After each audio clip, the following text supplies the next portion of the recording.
بسم اللہ الرحمن الرحیم اللہم صلی علی محمد و علی آلہ و صحبہ وسلم۔ آج تقریباً ایک مہینے بعد دوبارہ اڈیالہ جیل کے باہر سے آپ سے مخاطب ہوں۔ آج 28 اکتوبر ہے۔ کل پوری دنیا میں کشمیر کا بلیک ڈے کشمیریوں نے منایا اور ہم نے ان کے ساتھ بھرپور سپورٹ کی، لیکن میں اس سوال یہاں پہ رکھنا چاہتا ہوں کہ مقبوضہ کشمیر میں تو ظلم ہندوستان کر رہا ہے، پاکستان میں یہ ظلم کون کر رہا ہے؟ سابق وزیر اعظم جو ملک کی سب سے بڑی جماعت کے لیڈر ہیں عمران خان، ان کو پچھلے ایک مہینے میں جس طرح رکھا گیا، آپ مجھے بتائیے کسی عام قیدی کے ساتھ بھی آپ یہ نہیں کر سکتے جو آپ نے عمران خان صاحب کے ساتھ کیا۔ آپ نے ان کے سیل کی بجلی بند کی، آپ نے ان کو اپنے بنیادی حق یعنی اپنے وکلاء، اپنے گھر کے لوگوں اور اپنی سیاسی لیڈرشپ سے ملنے سے روکا، سیکیورٹی کا بہانہ بنا کے۔ کیا ایک نیوکلیئر اسلامک اسٹیٹ میں اتنی طاقت نہیں ہے کہ اپنے سابق وزیر اعظم کو مناسب سیکیورٹی دے سکے؟ صاف ظاہر ہے کہ آپ کو ڈر تھا کہ عمران خان صاحب کہیں بڑے احتجاج کی کال نہ دے دیں، اور آپ نے جو یہ 26ویں آئینی ترمیم کے ذریعے آئین پہ حملہ کیا ہے اور سپریم کورٹ پہ حملہ کیا ہے وہ کہیں ناکام نہ ہو جائے۔ اس کام میں تو آپ کامیاب ہو گئے، لیکن دنیا نے دیکھا کہ ایسی آئینی ترمیمیں کی گئیں جس کے لیے ممبران اسمبلی کو اٹھایا گیا، ان کے گھر والوں کو اٹھایا گیا اور ان کے ضمیر کا بھی سودے کیے گئے اور ان کے ساتھ زور زبردستی بھی کی گئی۔ آج سے کافی دن پہلے 9 ستمبر کی رات جب پارلیمنٹ سے پارلیمنٹیرینز کو اٹھایا گیا، 10 ستمبر کو قومی اسمبلی میں نے حق احتجاج کے تحت اپنی صدا بلند کی، اور اس کے بعد جب میں آیا تو مجھے عمران خان صاحب سے نہیں ملنے دیا گیا۔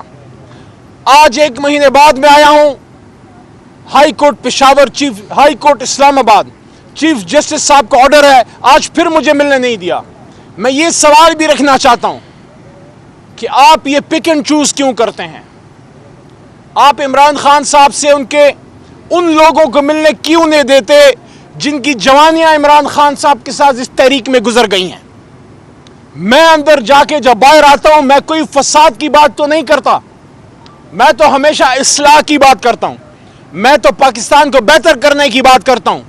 پھر آپ کو مجھ سے کیا ڈر ہے کہ اسلام آباد ہائی کورٹ کے چیف جسٹس کے آرڈر کے باوجود آج آپ نے ایک بار پھر مجھے ملنے نہیں دیا؟ کوئی بات نہیں، میں کل پھر آؤں گا۔ جب تک عمران خان صاحب ہمارا لیڈر یہاں سے نکلتا نہیں ہے ہم آتے رہیں گے۔ جب عمران خان صاحب نکل جائیں گے پھر آپ کو آپ کی اڈیالہ جیل مبارک۔ لیکن آج صبح بھی میں نے یہ بات کی اور آج میڈیا کے سامنے اڈیالہ جیل کے اس آنگن میں یہ بات میں کہنا چاہتا ہوں، میں پاکستانیوں آپ سے کہنا چاہتا ہوں، پاکستان کے تمام بیوروکریٹ صاحب سے کہنا چاہتا ہوں، تمام جج صاحبان، تمام جنرل صاحبان، تمام سیاستدان، صحافی برادری، کیا یہ پاکستان صرف عمران خان کا ہے؟ کیا ادھر جو ظلم ہے، جو بربریت ہے، پاکستان کو ٹھیک کرنے کا ٹھیکہ عمران خان نے لے رکھا ہے اور صرف تحریک انصاف نے؟ باقی سب کی کوئی ذمہ داری نہیں؟ آپ نے عمران خان صاحب کو 2 سال سے حکومت سے نکالا ہوا ہے، 450 دنوں سے زیادہ ہو گئے جیل میں ڈالا ہوا ہے، ان سے کسی کو ملنے نہیں دیتے۔ ہماری حکومتیں آپ نے ختم کی ہیں تو اب چلا لیں پھر پاکستان کیا چل رہا ہے؟ کیا پاکستان بہتر ہو رہا ہے؟ کل جو رپورٹ آئی ہے پاکستان دنیا میں ہر میدان میں پیچھے جا رہا ہے بدقسمتی سے، ہمیں اس پہ خوشی نہیں ہے۔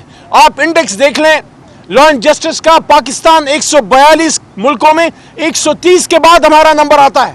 شرم کی بات ہے۔ ہم توقع رکھتے ہیں کہ عمران خان صاحب کو باہر آنے دیا جائے۔ عدالت میں کچھ بھی نہیں ہے، عدالت میں کوئی کیس ان پہ نہیں، ان کا حق ہے کہ وہ باہر آئیں۔